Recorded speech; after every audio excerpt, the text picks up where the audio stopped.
হরে Krishna. মায়াপুরীতে গুর kitchen থেকে সবাইকে স্বাগতম। আপনাদের সাথে আছে আমি জয়প্রিয়া সখী দেবী দাসী। আবার চলে এসেছি আজকে নতুন আরেকটা ভিডিও নিয়ে। আজকে একাদশী ব্রত। তার জন্য আমরা একাদশীতে কি অনুকল্প প্রসাদ বানাবো, তার জন্য আমি আজকে নতুন একটা ইউনিক একটা রেসিপি আপনাদের সাথে শেয়ার করব। এই যে এখানে দেখতেই পাচ্ছেন ইঁচড় নিয়েছি, ইঁচড়গুলি ছাড়িয়ে নিয়েছি। এই যে এরকমভাবে ছাড়িয়ে নিয়েছি। এখন আমি এটাকে পাতলা করে একটু বানিয়ে নেব। দেখুন ইঁচড়গুলি আমি এরকমভাবে পাতলা পাতলা করে বানিয়ে নিয়েছি। এই যে, আর ইঁচড়টা খুব সুন্দর হতে হবে, নরম একদম, মানে খুব সুন্দর। এই যে এখন আমি ইঁচড়ের চপ বানাবো। তার জন্য এখানে প্রথম ইঁচড়গুলি আমি কিন্তু ধুয়ে একটু সন্দক লবণ মাখিয়ে রেখেছি।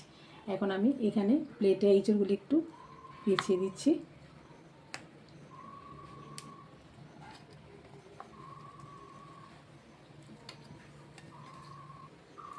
প্রথমে আমি ইঁচড়ের মধ্যে প্রথমে একটু নুন মাখিয়ে রেখেছি, কেন, যাতে এই মানে একটা পুষ্টি ভাবটা চলে যায়, তার জন্য। এখানে একটু সন্দক লবণ আমি আবারও একটু মাখিয়ে দিচ্ছি।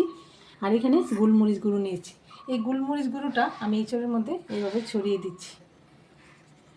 একটু কিছুক্ষণ আমি এটা গোলমরিচ গুঁড়োটা দিয়ে রেখে দিয়েছি। এখন যেহেতু আমার একটা ব্যাটার করতে হবে, যেহেতু চপটা আমি বানাবো, তার জন্য ব্যাটারের জন্য আমি এখানে নিয়েছি বাকুইট আমি ভিজিয়ে রেখেছি 10 মিনিটের মতো। আর এখানে নিয়েছি এক টুকরো আদা আর 3টে কাঁচা লঙ্কা। এখন আমি এই বাকুইটটাকে একটু বেটে নেব। দেখুন এই যে বাকুইটটাকে আমি ভালোভাবে এই যে বেটে নিয়েছি। এখন এখানে ব্যাটারটার মধ্যে আমি স্বাদ মতো লবণ দিয়ে দিচ্ছি। লবণটা আপনারা মানে ঠিক পরিমাণ মতো দিতে হবে, যেহেতু আগে একটু লবণ মাখা হয়ে গেছে। আর এখানে আমি গোলমরিচ গুঁড়ো দিয়ে দিচ্ছি।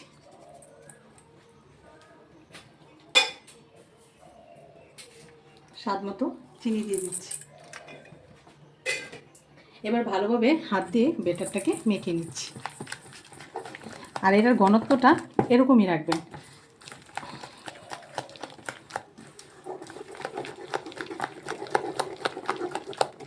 ভালোভাবে ফেটিয়ে নিয়েছি। এখন আমি এখানে আমি চীনাবাদাম তেলে ভেজে একটু হাফ গুঁড়ো করে নিয়েছি।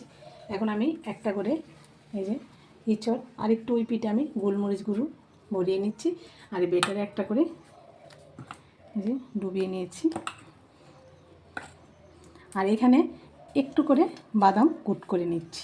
নিয়ে আমি এখানে তেল বসিয়ে দিয়েছি, তেলে দিয়ে দিচ্ছি। এরকমভাবে আমি আরেকটাও দিয়ে দিচ্ছি।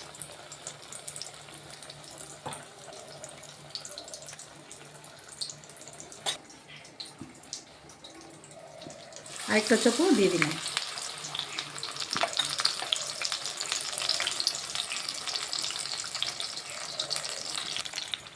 দেখুন আমি একটু উল্টিয়ে দিচ্ছি।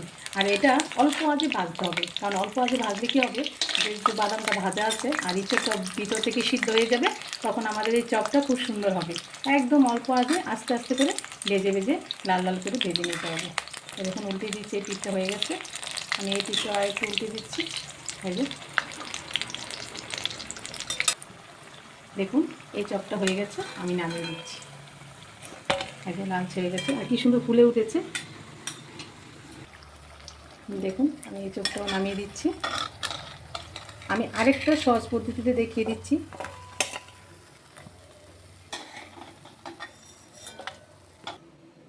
দেখুন আমি আরেকটা পদ্ধতিতে দেখাচ্ছি, এটা বাদাম ছাড়া। এই যে আমি এই চপটা নিলাম আর একটু এই পিঠটা একটু এই গোলমরিচ গুঁড়ো দিয়ে দিলাম। এবার আমি বাদাম ছাড়া করব। আপনাদের সুবিধার জন্য আপনার যেটা ভালো লাগে সেটাই করতে পারবেন। এই যে এটা আমি দিয়ে দিলাম। এরকমভাবে আমি আরেকটাও দিয়ে দিলাম। কিন্তু মনে রাখবেন এটা একদম অল্প আঁচে এই চপটা ভাজতে হবে।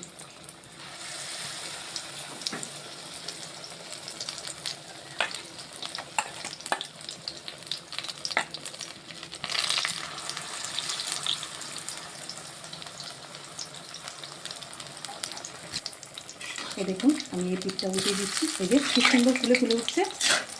এই যে এরকমভাবে আপনারা করতে পারেন। যদি কারো বাদাম পছন্দ না হয়, একটু সহজভাবে বাদাম করাটা আর একটু সময় লাগবে, একটু তাড়াতাড়ি করে এই দেখুন একদম অল্প আঁচে সুন্দর করে ভাজলে খুব সুন্দর একাদশী দিন আপনারা বাচ্চাদেরকে দিতে পারেন। বাচ্চারাও ভগবানকে ভোগ লাগিয়ে যখন বাচ্চারা প্রসাদ পাবে, আর এই ছোট্ট একটা হেলদি খাবার, এটা ভালো। এরকমভাবে আপনারা লাল লাল করে এই চপগুলি ভেজে নিচ্ছি। এই চপগুলিও ভাজা হয়ে গেছে, এখন আমি নামিয়ে দিচ্ছি। নামিয়ে ঠান্ডা করে আমি আমার গৌনিতাইকে ভোগ লাগিয়ে দেবো।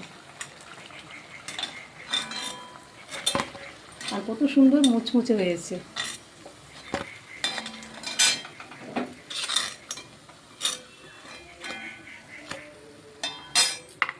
এই যে 2 রকম পদ্ধতিতে আপনাদেরকে দেখিয়ে দিলাম। আর দেখুন কত সুন্দর মুচমুচে হয়েছে। এই যে শব্দ শুনতে পাচ্ছেন।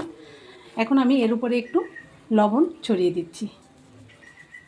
এবার আমি তুলসী পাতা দিয়ে আমি আমার গৌনিতাইকে ভোগ লাগিয়ে দেব। তাহলে আজকে একাদশী ভিডিও এখানেই শেষ। আপনারা সবাই ভালো থাকবেন, সুস্থ থাকবেন। আবার দেখা হচ্ছে পরের ভিডিওতে।